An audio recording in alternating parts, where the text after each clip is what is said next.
सभी को जय मसीह। खास करके खारघर बाइबल कलीसिया के सदस्य को जय मसीह कहता हूँ। हम अब जो है इस श्रृंखला में, इस सीरीज़ में यीशु मसीह के 7 वानियों पर हम मनन करने वाले हैं। कई लोग इस 7 वानियों को अलग रीति से अनुवाद करते हैं। कई लोग ऐसा अर्थ को ढूंढते हैं जो पद में नहीं लिखा गया है। एक बाइबल आधारित कलीसिया होने के नाते हमें ऐसा बाइबल को नहीं पढ़ना है। हमें संदर्भ में इन वानियों को समझना है और जितना लेखक कह रहा है उतना ही हमें अनुवाद करना है। तो यीशु मसीह का पहला वाणी क्रूस पर यह है, लूका रचित सुसमाचार 23वां अध्याय 34वां वचन। तब यीशु ने कहा, हे पिता, इन्हें क्षमा कर, क्योंकि ये जानते नहीं कि क्या कर रहे हैं। मैं आपको 5 चीज़ इस वाणी से सिखाना चाहता हूँ। पहला चीज़ तो यह है कि कई लोग इस वाणी को एक वाक्यास या फिर एक सेंटेंस समझते हैं। मानो कि यीशु मसीह ने सिर्फ ऐसे उठ कर कह दिया, हे पिता, इनको माफ़ कर। अगर आप यूनानी भाषा में देखते हो तो ये जो शब्द है तब यीशु ने कहा, इसको हम ऐसा भी भाषांतर कर सकते कि यीशु कहते रहे। यानी ये केवल एक वाणी नहीं है।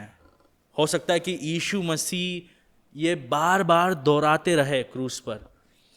अगर ये सही है तो ये केवल एक वाणी नहीं है, ये यीशु मसीह का बर्ताव है। It's an attitude of Christ on the cross. तो इससे हमें पता चलता है कि जब उसको यीशु मसीह को रोम के सैनिक क्रूस पर चढ़ा रहे थे, उसको मार रहे थे, यीशु मसीह का बर्ताव जो था वो प्रार्थना से भरा था।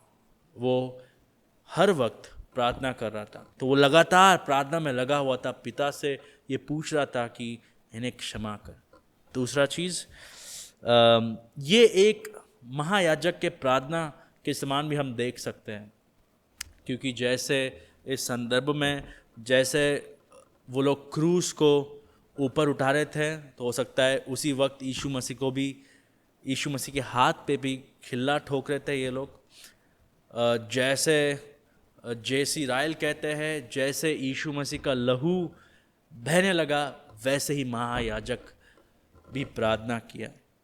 तो हो सकता है कि इस प्रार्थना के द्वारा ही को सुन के ही दोनों में से एक चोर का उद्धार भी हुआ, उसका मन भी बदला, या फिर कई दिनों बाद पेंतिकोस्त में कई लोग का उद्धार हुआ है। हो सकता है कि इस झुंड में कई ऐसे लोग थे जिन्होंने यीशु मसीह को प्रार्थना करते हुए सुना। तीसरा चीज़, यीशु हमें प्रार्थना करने सिखा रहे हैं। हर एक संदर्भ में पिता के ओर देखने प्रोत्साहित कर रहे हैं। यीशु मसीह के जीवन में सबसे कठिन क्षण क्रूस था। उस वक्त भी वो पिता के पास देख रहे हैं।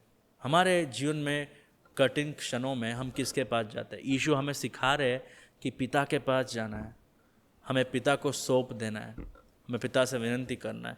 चौथा चीज़, यीशु ने प्रचार किया था पर्वत के संदेश में, जो संदेश उन्होंने पर्वत पर दिया। यीशु मसीह प्रचार किया कि अपने शत्रुओं से प्रेम कीजिए। यहाँ पर यीशु मसीह ना केवल प्रचार किए, यीशु मसीह उसका लागूकरण हमें दिखा रहे हैं। यीशु मसीह उस प्रचार को जिए क्रूस पर। हम भी केवल यही नहीं कहना चाहिए कि हमें शत्रुओं से प्रेम करना है, लेकिन हमें वाकई में करना है। हमारे भाई बहनों से प्रेम करना है प्राथमिक रूप से हमारे कलीसिया में, और हमें हमारे शत्रुओं से प्रेम करना है। यही सोच अपोस्तल पौलुस का भी है। पहला तीमुथियुस पहला अध्याय 5वां वचन में पौलुस कहता है तीमुथियुस को उस संदर्भ में कि एफेसस में मैंने आपको इसलिए रखा ताकि आप अविश्वासी लोग को या फिर झूठे शिक्षक लोग को दंडित करें और उनके पाप को उजागर करें। और पौलुस कहता है इस आज्ञा का प्रेरणा प्रेम है। और संदर्भ में अगर आप पढ़ते हो तो पौलुस ये बता रहा है कि मैं भी उन जैसे ही हूँ, या फिर मैं भी उन जैसे ही था।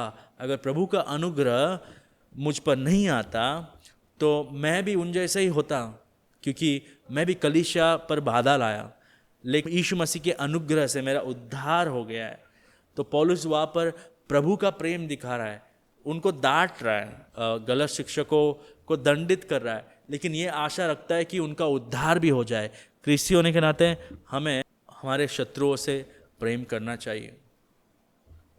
पांचवा और आखिरी मुद्दा ये है, यीशु मसीह हमें ये सिखा रहे हैं कि हमें दूसरों को क्षमा करना चाहिए। जब दूसरे लोग पश्चाताप करते हैं हमें उनको क्षमा करना चाहिए।